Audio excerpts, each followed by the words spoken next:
Hello Internet. So today I'm going to show you how to remove the electronic multi-switch controls on a BMW R1150GS. On zombie apocalypse.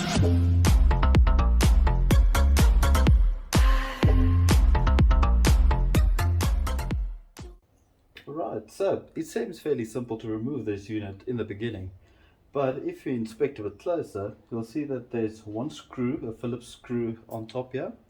You'll find another one at the bottom, but you won't see any more to loosen this unit, except for the brake fluid reservoir here, and that obviously you don't want to open. Otherwise it'll probably just spill, and if you don't need to fill it up, why do you want to open it? But for some strange, who knows what reason, BMW has put another screw behind the mirror post from the back into it. So first thing we have to do is we'll have to remove the mirror, and then secondly, in order to reach the screw from the back, I'm also going to have to loosen this hand guard of mine. Now the hand guard you can simply loosen by taking a 5mm Allen key in the end of the handlebar here, unscrewing it. I did loosen it beforehand, so it's not necessarily always this loose, and then simply clipping it off to the bottom so that there's more space to access the screw from the back. And you can also take off the end cap here. Be careful not to move the handle too much, and because there is wiring for the heated grips inside of the handlebar here, so we'll just leave that be. After that is done, to loosen the mirror, what you'll need to do is take a 6mm Allen key. For some strange reason they're not the same size, and from the bottom you'll see there's a 6mm Allen key bolt. Let's just get in there like so, and you'll just have to loosen that one as well. Not tighten it like me, just loosen it like this. Be sure to hang onto the mirror, otherwise it might break your sun visor or your wind visor like that, and that you don't want. You don't want to end up having to replace a visor just for removing this and just for loosening the mirror. So we're going to unscrew this one completely from the bottom,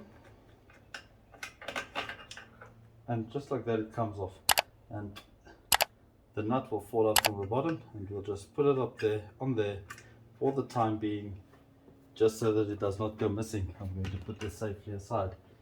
Now from the back you'll see in the post gap, or in the cavity where the post goes in, there is a third screw. So I'm going to untighten the screw from the back, the one from the front and the one from the bottom, and we'll be right back and see what that looks like. Okay, so now I have taken out the three screws, the one from the back, the one from the front over here, and the one from the bottom. And as you'll see, if I bring it a bit closer, there are three different size screws, so just remember which one you took out where, so you don't need to cross thread any of the holes. Let's put those down for now. Now once this is loose, it should be pretty easy to remove. You'll see at the bottom there's a little clip for your throttle cable. Just remove that a slight bit, and then the front of the switch, or the switch unit, will simply slide forward just like that, and it is open and accessible to whatever you want to do, whether you want to fix or replace the switch unit, whether you want to replace your throttle cable, or like I will explain in the next video, this is also access to the clutch hand lever, or the front brake lever, and the clutch one on the other side, in order to adjust the angle for that. So we'll get back to that one in the next video. But for this video, this is the simple method of how to remove the multifunction electronic switch unit on your BMW motorcycle. Now it does have a plug for the wiring at the bottom there.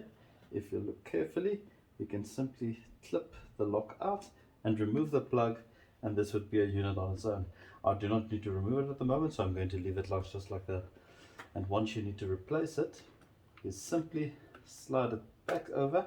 Be sure to slip it properly past the accelerator, the throttle handle, and then simply clip back the throttle cable cover at the bottom and replace the three screws. Now it goes exactly the same on the other side, except there is a clutch lever instead of a front brake lever, but the screws are in exactly the same place, exactly the same procedure to loosen the handguard, the to put it down, to remove the mirror, exactly the same method and exactly the same number of screws, one from the front, one from the rear and one from the bottom, and then it comes off in exactly the same manner. So if you like this tip and you like this video, be sure to like and subscribe if you haven't done so already. So until the next video, goodbye.